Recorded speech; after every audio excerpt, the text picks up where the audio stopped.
not concerned about the diagnosis, how the treatment plan. Treatment plan could be anything. I may use another appliance which you are not aware, but we are not going to understand the appliance here, any other additional appliance, okay, auxiliary appliance, because we have another dedicated lectures on those particular areas.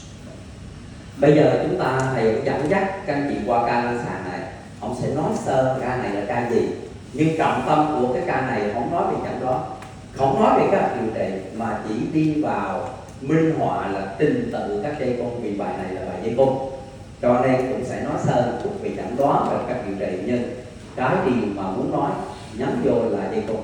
Thì ca này đây thì sẽ nói sơ về ca này như thế nào và chẩn đoán nó như thế nào, ngắn gọn thôi, mình đừng có sa đà vào cái gì đó.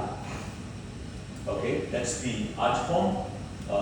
The amount of crowding, definitely the teeth are crowded. Deciduous second molars are already present, and that's the radiographic profile here. Dạ, thì đây là một cái ca nó có cái bộ răng hỗn hợp, cuối bộ răng hỗn hợp nó có chen chúc, là các cái phim đo đầu, phim toàn cảnh. So when you look at this, so we want to align the teeth, but we need to get a space there. We need to find a space. And we have seen that why there is an arch-length discrepancy, because there is a mismatch between the size of the teeth and the amount of bone or the size of the bone available there. That's why teeth are crowded. So before you put any wires here, we want to create a space first, and then do the alignment part and use the particular wire. Dạ. Ở đây thì chúng ta có cây chen trúc, mà chen trúc là biểu hiện của sự thiếu chỗ. Như vậy muốn giải quyết cái sự thiếu chỗ đó, mình phải tìm khoản để di chuyển các răng thẳng hàng. Thì cái ca này nó có liên quan đến cái việc làm thẳng hàng răng và phải tìm khoản. Yeah, and of course here my plan is to in the same case we have used a method called a distillation. Distillation of the molars, that is, we are pushing the molars posteriorly to create spaces over there. We are going to talk about this later, all right? And I'm just telling you, we are creating the spaces, then we hold the spaces and use these spaces for resolution of discrepancy and clear.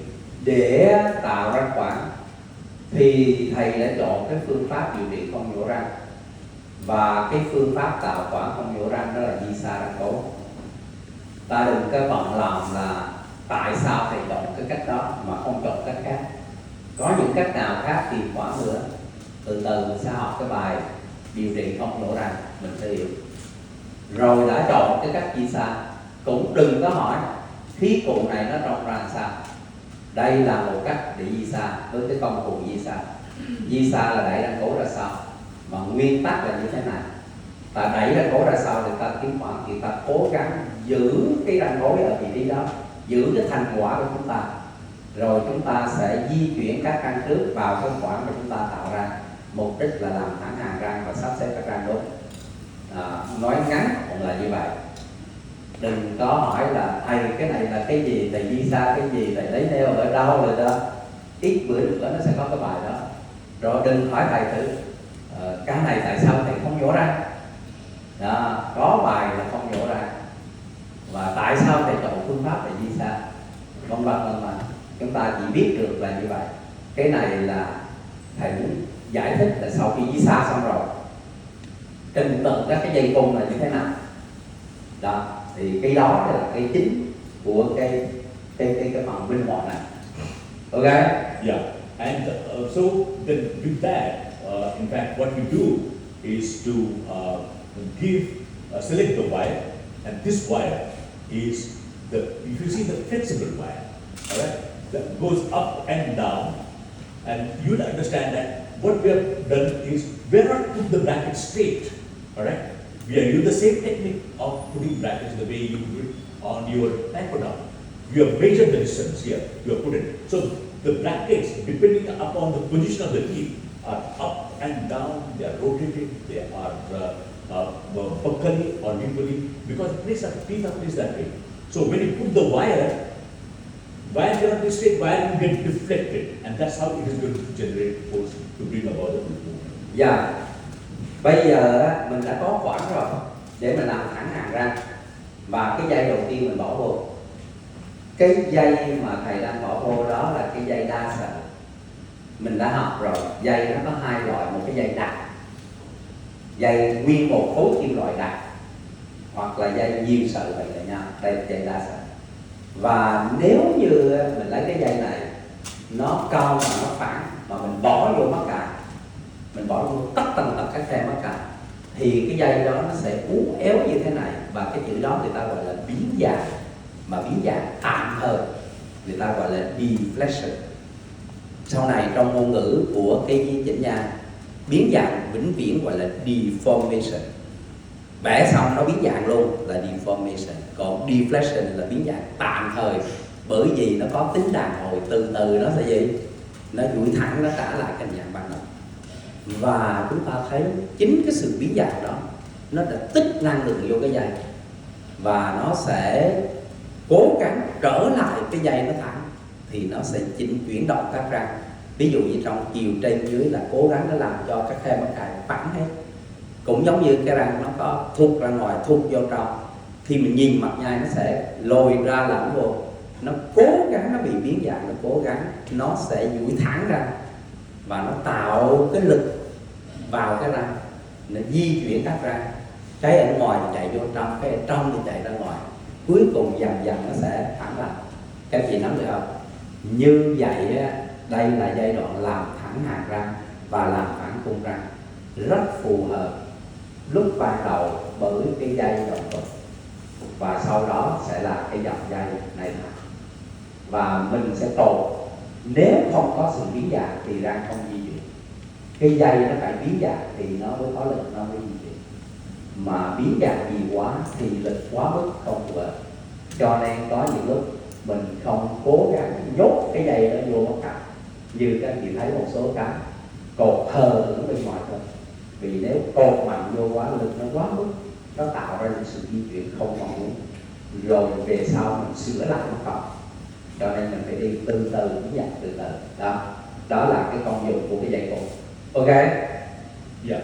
So that is that the wire that I'm going to use is woven 6 multi-stranded wire. That means this wire is not a single type. If you recollect this, the types of arch wires, I said that single line, or it could be strands, multi-strands. That means maybe 2, 3 strands or 4 strands. They are woven together to make one particular wire. So that's the braided arch wire. Dạ. Và cái này á, là nếu các anh chị nhớ lại, trong phân loại các loại dây có 2 loại dây là loại nhiều sợi vẹn lại.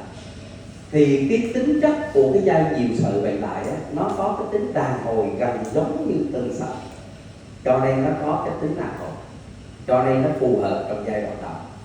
Dây này không phải là dây đặc, mà dây 3, 4 sợi dây, có khi 5, 7 sợi dây, tùy theo cái quy cách của nhà sản xuất. Họ lấy những sợi dây rất là họ bền lại, rồi nó thành một sợi dây. Nếu mình cắt ra nó giống như dây cáp như vậy. Nó giống như cái dây cáp mà trong dẫn điện, hoặc là dây cáp của các cái cầu treo rồi đó. Nó có từng sợi nó bền lại. Nó phù hợp cho cái dây đó. Và cái gu thầy thích dùng dây đó, dây đầu tiên. Nhiều người không dùng cái dây này. Đó. Cái dây này á, ông thầy thích dùng cái dây đầu tiên vì cái lực nó nhẹ, nó làm cho cái bệnh nhân bắt đầu làm quen với cái lực hơn là cái bỏ vô một cái dây cùng khác. Đó là cái gu của ông thầy. Okay, so then we use this wire and we have the ligation. Sometimes you will find the wire is passing through it. Then I have just ligated one particular wing, not this wing. I have ligated, this is the wire is below, not in the slot here. Because why I have done it? Because to understand the force levels. If you put this wire here, there will be too much of force initially, where there will be discrepancy between these two teeth. Also, this is a little away, so initial arch wire, I want to make patient comfortable as well. So that's how the partial ligation is done, or Yeah. sometimes indirect ligation is done. Indirect is I have not put the wire right in here. This is one attachment. For the timing, you will understand this called as a bonded hook here. No bracket because there is no space, sufficient space to bond it. So put a bondable hook there and put one wire which I will demonstrate, which is a ligature wire, and tie here. Alright, and deflect a little bit so that it will start moving on this particular side. So if you put it completely in contact with this tool, then there will be too much of deflection of the wire. More deflection of the wire, more force. Và để cho cái dây nó tác động vào cái mắc cài, để nó tạo cái sự di chuyển của mắc cài, mà sự di chuyển của mắc cài chính là sự di chuyển của răng, thì chúng ta cần phải cột dây vào mắc cài. Có các cách cột gì? Cách cột là đưa cái dây tròn vào mắc cài, người ta gọi đó là complete ligation. Có những trường hợp chúng ta cột một phần thôi. Các chị thấy cái răng 21 đó là cột một phần, cái răng 12 đó là cột cặp cánh thôi, cột một phần, không cột 4 cánh. Không cột 4 cánh để giữ cái dây tròn 4 cánh mắc cài. Giữ dây tròn 4 cánh mắc cài gọi là cột complete. Cột partial một phần, có khi cặp cánh gập, có khi cặp cánh xa. Và có một cái lối cột dây là cột gián tiếp. Ví dụ như răng 22, răng 22 nó bị cắn ngược, cái phần nó chưa đủ khoảng, cái phần lộ ra của nó không đủ để bề mặt đó dán một cái móc cài. Thầy dán một cái móc mà ở đây tôi thấy là như là cái nút